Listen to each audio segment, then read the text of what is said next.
Good afternoon, welcome everybody to yet another episode of The Day After, giving us some time to reflect on stage 10 of the Global Champions League, live from Valkenswaard. We're at the Longines Tops International Arena. You will notice a little bit of rare sunshine bearing out over the Dutch sky, over the incredible grass arena here. A truly remarkable day of GCL action, a day that between round 1 and round 2 saw major surprises. Clear rounds from some of the lower ranked teams, some of the higher ranked teams finding real difficulty. From a championship perspective, there was somewhat of a shake-up, and from a top 4 perspective, well, the victory for the Prague Lions, powered by the Czech equestrian team, that puts them firmly in 4th place, and they now are the front runners for that final GCL Super Cup semi-final spot. We are joined in the studio, some reflection from the Rome Gladiators and the Scandinavian Vikings, and always Rosie Turner sits alongside me. We'll get to our wonderful guests in a moment.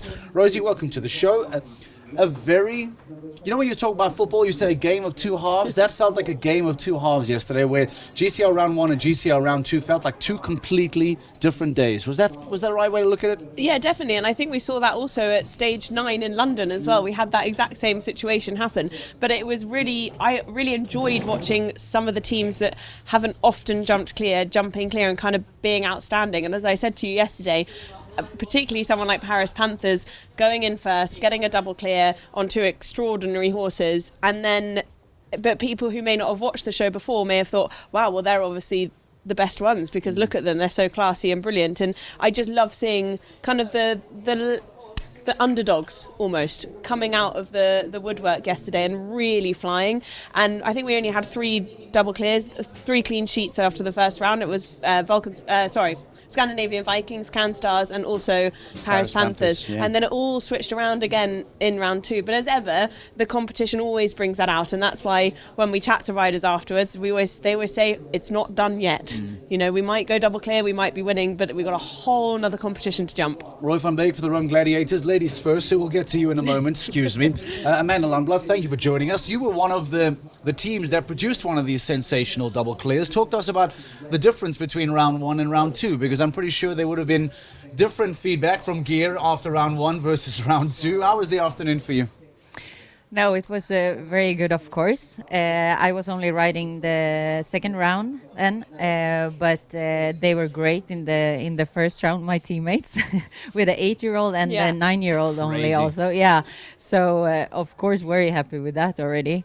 And my horse is quite experienced, but I didn't have him for that long and did not ride that many 160s actually. So I was very excited about my round yesterday, and he's ready for Sunday also. Roy, there was a lot of senior riders that had quite a tough time here. Sometimes jumping in Valkenswaard can be a difficult thing. Here you are as a young man jumping on I think a 12-year-old and a 10-year-old in round 2, jumping double clear. How does a young man on young horses make this arena look so easy? Of course, I was really happy with the both horses, how they jumped. The first round I jumped with a 12-year-old.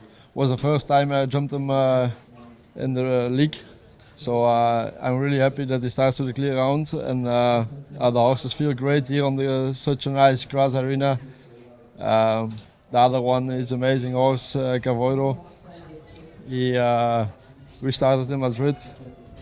There was still little things that could be better, but we worked on it, and now it turns out in an amazing way.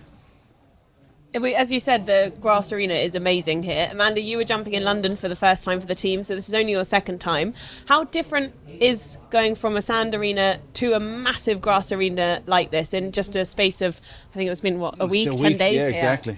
No, it's different for every rider and each horse, of course, what the horses likes better and us riders. But for my horse, he's very careful.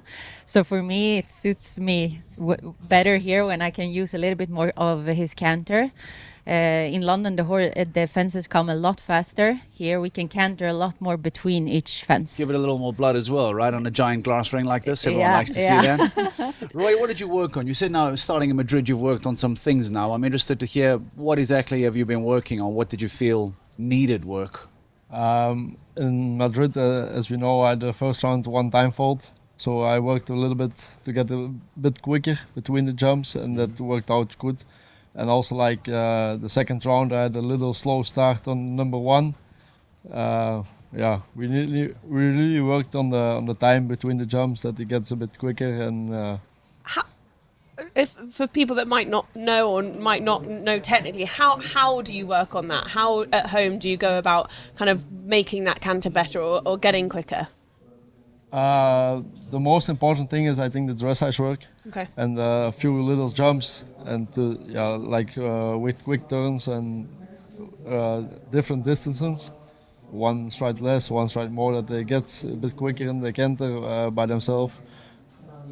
That's the most important thing, Yeah. I think. Amanda, what was the messaging from Gear yesterday? Because if you go in double clear, or if you go in double clear into round 2 and come out on 8, maybe the feeling might be, oh, that's disappointment. But based on the difficult season that you've had, I think that was still a really strong performance here in Valkenswaard. I imagine Gear is a little bit disappointed because he's a very emotional man, but did he eventually? I did see him afterwards. Did he eventually settle down? I mean, what was his perspective on how things went yesterday? No, he was actually very happy, and he said to me when we were walking the course to the second round, he's like, I knew you were gonna jump only the second round today because you want to go straight up to the podium. At least he knows you that well, doesn't he? He was prepared for it.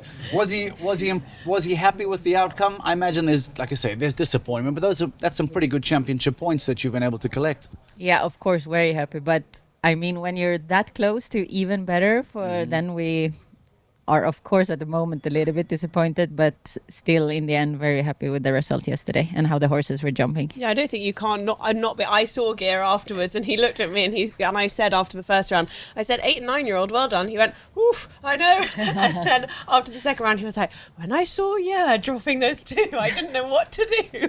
But it still ended your